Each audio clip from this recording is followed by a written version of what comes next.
Hey, what's up, everyone? Today I want to share my experience with the Comet browser from Perplexity. And this is by far, I think, the product that I have switched to very easily. So I've been using for Chrome for a number of years, and I just started using Comet maybe like 5 or 6 days ago. And the switch has been very easy, and it's just amazed me how useful it is. So today I'm going to share three useful tips that I found, and I'm sure that you will find similar ways to use Comet in your workflow or any AI browser. I think Comet is the best right now from what I've experienced. So the first thing that you can do with it is to analyze things that are actually open in the browser. So here you can see that I'm in a fantasy football team. This is my first year in a team. I'm doing very badly. I am lost right now, and it looks like I will not win any games. So, I mean, I've watched football for a number of years, but never with the sort of passion that will teach me who to take and which players to drop and so forth. So I thought, can I use this browser to do some analysis? And so this is the first use case, that when you have something in the browser open and you want to do analysis on that specific thing, you can fire up the assistant here. So there is an assistant here. You can fire this up and then just do analysis on whatever is open. So can you look at my team? Tell me what you think of my players in this. So my thought was I'll somehow take this and put this in ChatGPT and then do some analysis. But that also was a little bit clunky, because if you do it on the web, then there's no easy way to copy paste this. On the phone, I could take screenshots and upload it. ChatGPT would read it, but it was just clunky. And here it does some nice analysis without having to go through all this. So in a work context, you can think of the immediate parallel that I had was, if you many times you have tables that you have to copy paste from, and it's not very easy to do. So you can just open up a table and say that, okay, give me all the values in column three, easy to copy paste way, and so forth. So this has now told me some things from my team, areas to improve tight end spot, and Kyle Pitts is risky, and backup is not consistent. So now I will click on the available players and ask it, can you look at all the available free agents and suggest substitutions?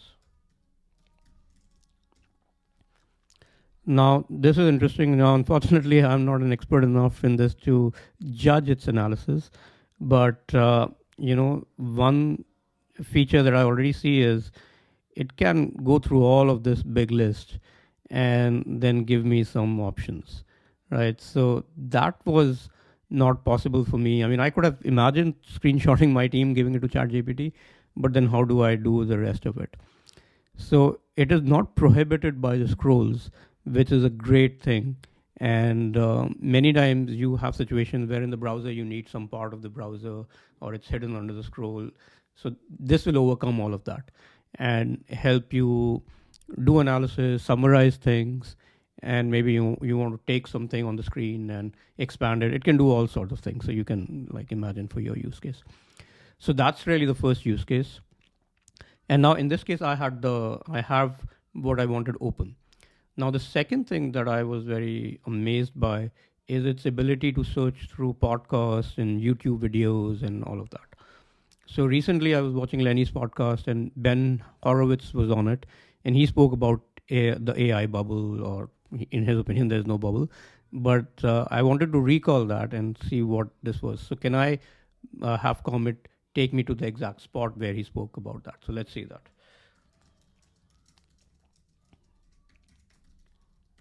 Where Ben Horowitz.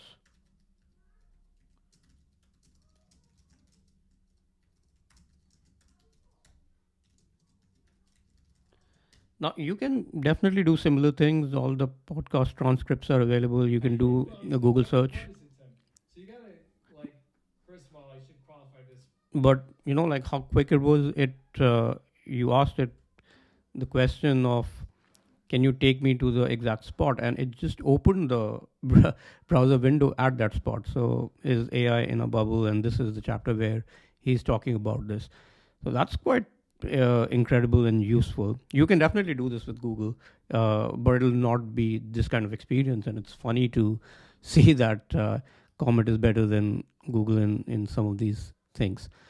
And then the last sort of use case that I want to share today is many times for me when I have to go through, when I want to read about some news article, I have subscriptions to certain newspapers and magazines, and I just want to go there. So, two ways of doing this. One is you go to news.google.com and search for the article, click through that, or you can just go to the homepage of the website and then navigate, right? Both of them are okay, it's fine, it doesn't bother me, but there is, with this, it's kind of easier. So if you ask it that, hey, can you show me pharma tariffs that have been recently announced. Show me articles from NYT and WSC only, please. Now I realize I've not worded this very correctly, but I'm curious to see what it does. I mean, it should be trivial for it to find that, but I'm just curious. So that's how I wrote it. So this is, I mean, at least to me, this is very useful because I want to read about the tariffs and I have subscription to this. So let's say, will it open? Yeah, it opens directly the link. And then I want to work Pfizer Live. Yeah, so September 26th. And it also gives you, see, very often with these news articles, there won't be just one. There will be more than one. So you want to see which one you want to click through. So this is September 25. This is more recent. And this also, yes, it does open directly to this link. So this I found very useful because this is something that I do all the time. I have subscription to a number of newspapers, magazines. My friends should find that as no surprise. And then I'll go through that particular thing to search, read the same thing, same topic about one, then the other, and so forth. So this is very useful. Another similar thing like this is, so you search for articles. You can also search for gifts from specific websites.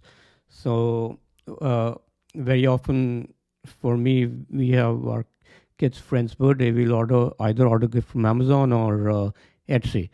And so I know that is the place that I have to search for. And typically you have to go to either of these websites and search, or you can ask ChatGPT. I found that a little bit clunky. It's a hit or miss. The links don't always open. So let's try here. She has a friend who is into Minecraft, and let's see if it can recommend some gifts. So, and some gifts for a 6-year-old boy who is into Minecraft. Please show links.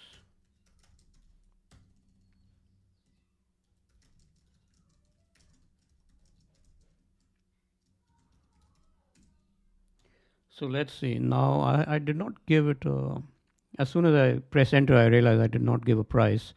So I don't know how much of a difference it'll make, but let's see. Minecraft birthday shirts. So that's an interesting thing. And does it open the direct link? Okay, it doesn't open the direct link. It opens the search results. So let's see other options. Because for me, the real benefit of this is if it can open the direct link. Keychains, back charms, let's see. Although maybe I'm being too lazy. Oh, this looks nice. Mining, yeah, this looks nice. So this is kind of interesting. It's nice. It would have been even better if it were the direct link, because then you can just open and buy. But I can see the benefit of having a list here and from both Amazon and Etsy, and then just going through what are the options, Lego sets and all that. So yeah, useful tip. I mean, not earth shattering, but certainly useful. And so these are the tips that I want to share. Now my thought when I started using this is, why isn't Chrome doing it? It's just such an obvious thing that most of for most knowledge workers, at least, you spend so much time on the browser. AI capability should be in the browser, and this is already quite good. Chrome needs to incorporate this. Probably I'm sure they have some product team working on this right now. But this is very interesting. I know not a lot of people have access to this yet, and they are using an invite system.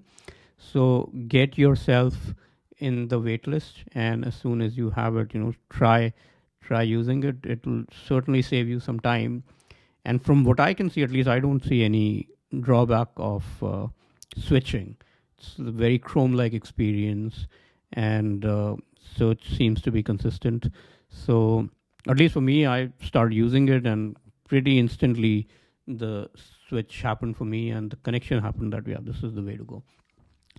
So thanks for watching, and if you have also been using Comet, if you have some use cases, please share a comment. Would love to hear from you.